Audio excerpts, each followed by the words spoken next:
నేడు బీఆర్కే భవన్లో కాళేశ్వరం కమిషన్ 4వ రోజు బహిరంగ విచారణ కొనసాగుతుంది. ఇవాళ కాళేశ్వరం కమిషన్ ముందుకు మేడిగడ్డ నిర్మాణ సంస్థ ఎల్ఎన్టీ కంపెనీ ప్రతినిధులు హాజరయ్యారు. నిన్న సుందిళ్ల బరాజు నిర్మాణ సంస్థ ప్రతినిధులపై అసంతృప్తి వ్యక్తం చేసింది కమిషన్. విచారణకు హాజరైన సంస్థ ప్రతినిధులంతా ఒకే రకంగా అఫిడవిట్ దాఖలు చేయడంపై ఆగ్రహం వ్యక్తం చేసింది.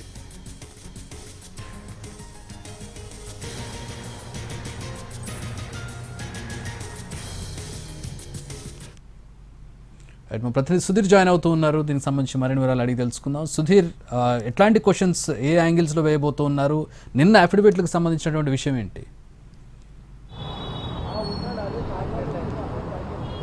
కాళేశ్వరం ప్రాజెక్టులోని మేడిగడ్డ, అన్నారం, సుందిళ్ళ ఈ 3 బ్యారేజీలు 2023 అక్టోబర్ 21న కుంగిపోయాయి. దీనికి సంబంధించి ఆ 3 ప్రాజెక్టులకు సంబంధించి ఆ పియర్స్ ఎందుకు కుంగుబాటుకు గురయ్యాయి అనే విషయానికి సంబంధించి కాళేశ్వరం కమిషన్ ఎంక్వైరీ ప్రారంభించింది. గడిచిన సంవత్సరంగా ఈ ఎంక్వైరీ కొనసాగుతుంది. గడిచిన ఆగస్టు నెలలో ఈ ప్రాజెక్టులను నిర్మాణం చేసిన నిర్మాణ సంస్థలు ఏవైతే ఉన్నాయో ఆ నిర్మాణ సంస్థల నుంచి వారి ప్రతినిధుల నుంచి కూడా అఫిడవిట్లు తీసుకోవడం జరిగింది. ఈ నేపథ్యంలోనే ఈ రోజు అఫిడవిట్లకు సంబంధించి గతంలో సబ్మిట్ చేసిన అఫిడవిట్లో ఏ అంశాలు పొందుపరిచారు అనే విషయానికి సంబంధించి పూర్తి స్థాయిలో వారిని విచారణకు పిలవడం జరిగింది. ఈ రోజు ఎల్ఎన్టీ మేడిగడ్డ ప్రాజెక్టును నిర్మాణం చేసిన మేడిగడ్డ బ్యారేజ్ను నిర్మాణం చేసిన ఎల్ఎన్టీ సంస్థ ప్రతినిధులు ఈ రోజు కాళేశ్వరం కమిషన్ ముందు బహిరంగ విచారణకు హాజరయ్యారు. నిన్న సుందిళ్ళ బ్యారేజ్ను నిర్మాణం చేసిన కంపెనీ ఏదైతే ఉందో నవయుగ కంపెనీకి సంబంధించిన 4 ప్రతినిధులు కూడా హాజరు కావడం జరిగింది. ఉదయం 11 గంటలకు ప్రారంభమైన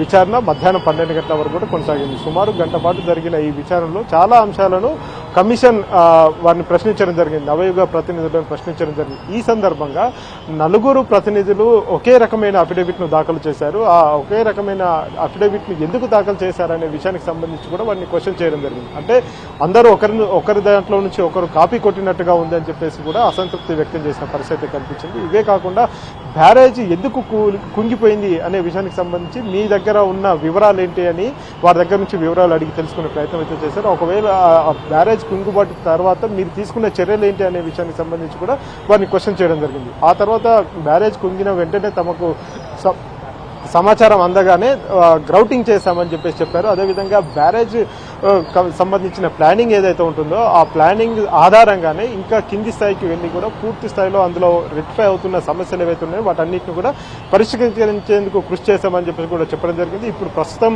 సుందిళ్ళ బ్యారేజ్కి సంబంధించి ఎలాంటి ఇబ్బంది లేదు. ప్రస్తుతం అక్కడ వర్క్ కూడా ఎలాంటి వర్క్ నడవట్లేదు.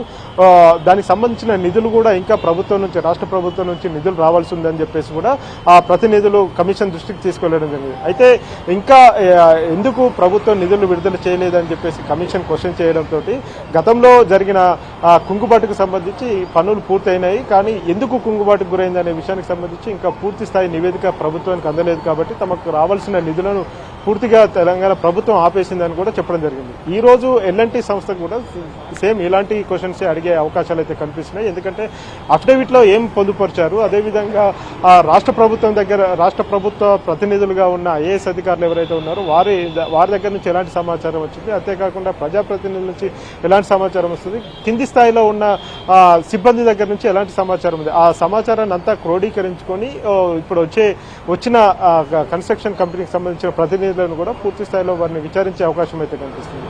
మరొక వైపు 2023లో కుంగుబాటు జరిగింది. అంతకంటే ముందు 2022లో వచ్చిన భారీ వరదలు ఏవైతే ఉన్నాయో భారీ వరదల కారణంగా కూడా చాలా వరకు బ్యారేజ్ ప్రమాదంలో పడిందని చెప్పేసి కూడా ఈ 3 బ్యారేజీలు కూడా గతంలో 2022లో కూడా ప్రమాదానికి గురయ్యాయని చెప్పేసి కమిషన్ కు సబ్మిట్ చేసిన అఫిడవిట్లో దాఖలు చేసిన పరిస్థితి కనిపిస్తుంది. చక్రి.